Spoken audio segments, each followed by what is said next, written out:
How to create an announcement channel on Discord server. First, let's check that we have activated the community on Discord.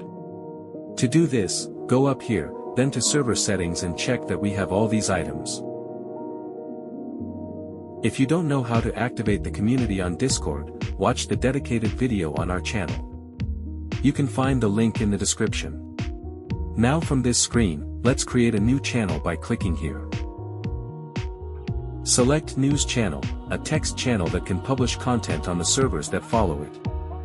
Then enter a name in this box, I call it News. Finally, click on Create Channel. As you can see, the channel you just created has appeared in the left menu, with a different icon from the others. The other channels will be able to follow you by clicking on the follow button at the top.